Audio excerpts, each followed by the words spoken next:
James Harden is the greatest scorer in the game today. This brother is something special. He's that sensational. Flip side to it is that when you look at James Harden, because of postseason woes, because of absence of defense, I think that there has been an absence of appreciation for the level of greatness that this man puts forth. The man has averaged better than 30 the last 2 years. He's averaged better than 29 the last 4. First of all, a couple of things.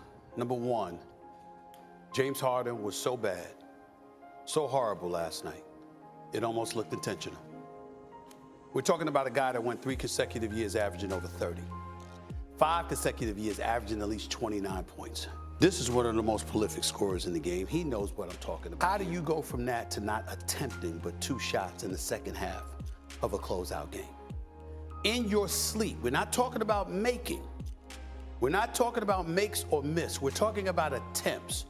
What scorer do you know in NBA history that can't get more than 2 shots up in a closeout playoff game in the second half? A lot has changed over the past 3 years for James Harden. Just 3 short years ago, he was in the midst of an all-time great scoring season. Just 3 short years ago, there were people who legitimately believed that he was better than Kobe Bryant. Simply put, that is now not the case. The basketball world is all over James Harden for his awful playoff performance this year. But hear me out when I say that the Philadelphia 76ers should not move on from Harden just yet. In today's video, I'm going to let you know why the Philadelphia 76ers should not give up on James Harden after just half of a regular season and 2 rounds of the playoffs. Before this video starts, I want to thank you guys from the bottom of my heart for all the support shown on the channel lately in the last video I did. It really means the world to me that you guys have given this video a shot and subscribed if you have. And if you haven't, make sure to like and subscribe because there's more content like this coming this way. So without further ado, God bless you guys and let's get right into the video.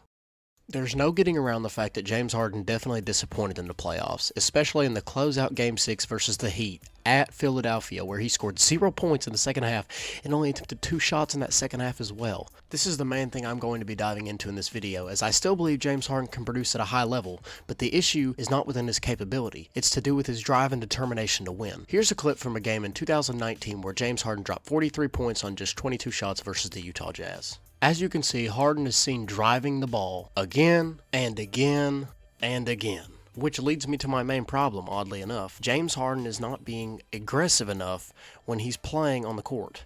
It's bad enough that Harden only attempted 9 shots the whole game, but what if I told you he only drove the ball 3 times the entire game? Yes, you heard me right. James Harden only drove the ball 3 times in a closeout basketball game. Someone who on average this season drove 16 times a game only drove 3 times in a closeout game. While Harden may not be as quick as he used to be, he is still skilled and still able to produce at a high level. It has to do with aggression. He has all the tools and capabilities to produce at a high level, including one of the best pick and roll partners he could have in the NBA to free him up for good drives. And I'm not only talking about scoring on drives either.